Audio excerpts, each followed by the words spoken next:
أعوذ بالله من الشيطان الرجيم بسم الله الرحمن الرحيم نحمده ونصلي على رسوله الكريم أما بعد فقد قال الله تعالى في القرآن العظيم يا أيها الذين آمنوا اتقوا الله حق تقاته ولا تموتن إلا وأنتم مسلمون قال النبي صلى الله عليه وسلم حق المسلم على المسلم خمس رد السلام وإيادة المريض اتباع الجنائز إجابة الدعاء تشبيه العطش أو كما قال عليه الصلاة والسلام இந்நிகழ்வை சிறப்பாக நடத்தி கொண்டிருக்கும் உஸ்தாதுமார்களுக்கும் இந்நிகழ்வை சிறப்பிக்க வருகை தந்திருக்கும் பெற்றோர்கள் சகோதர சகோதரிகள் அனைவருக்கும் இஸ்லாத்தின் முதற்கண் சலாத்தை தெரிவித்துக் கொண்டு ஆரம்பம் செய்கிறேன்.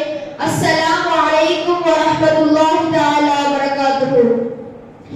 எனக்கு முன்னால் பேசியவர்கள் நிறைய விஷயங்களை சொல்லியிருக்கிறார்கள். சுருக்கமாக ஒரே ஒரு விஷயத்தை சொல்லி உரையை முடித்துக் கொள்கிறேன். இன்றைக்கு நிறைய பேருக்கு இஸ்லாத்தின் பருவங்கள் என்று கேட்டால் தெரியும். கலிமா, தொழுகை, நோன்பு, ஜகாத், ஹஜ் என்று சீக்கிரம் சொல்லிடுவோம். ஆனா இன்னைக்கு இஸ்லாத்தின் வாஜிபுகள் என்று கேட்டால் நிறைய பேருக்கு தெரியவில்லை.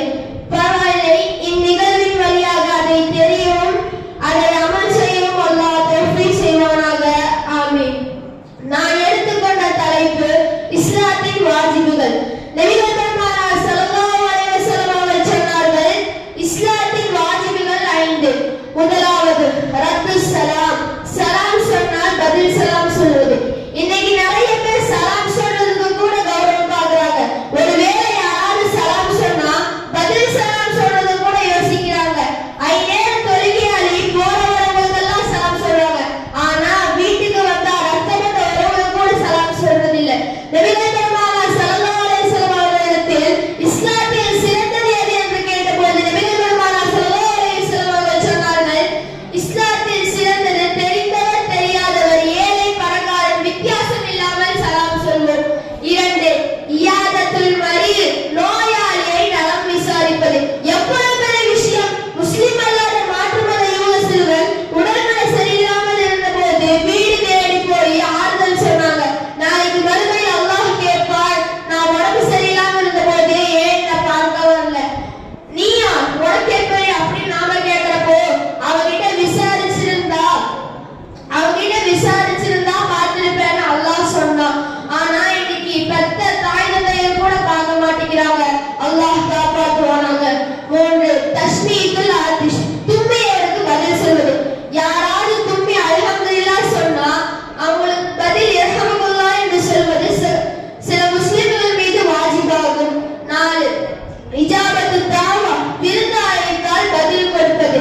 எந்த அளவுக்கு என்று சொன்னால் வலிமா போன்ற விருந்துகளில் கலந்து கொண்டு அந்த அடியானின் மனதை சந்தோஷப்படுத்துவது. 5. இத்திபால் ஜனாயிஸ். ஜனாசாவை பின்தொடர்வது. ஒருத்தர் மௌத்தாயிட்டா ஜனாசால போய் கலந்துக்கணும். இன்னைக்கு நிறைய பேர் ஜனாசா கூட பார்க்கறது இல்லை. ஒன்றை சொன்னா என்கிட்ட சொல்ல, ஒன்றை சொன்னா என்கிட்ட சொல்ல, அப்படி நிறைய பேர் மௌத்த பார்க்காதவங்க நிறைய பேர் இருக்காங்க. நபிகள் பெருமானார் ஸல்லல்லாஹு அலைஹி வஸல்லம் அவர்கள் சொன்னார்கள், ஜனாசாவில் கலந்து கொண்டால் 2 கீராத் நன்மை, உஹது மலை அளவு நன்மை கிடைக்கும் என நபிகள் பெருமானார் ஸல்லல்லாஹு அலைஹி வஸல்லம் அவர்கள் சொன்னார்கள்.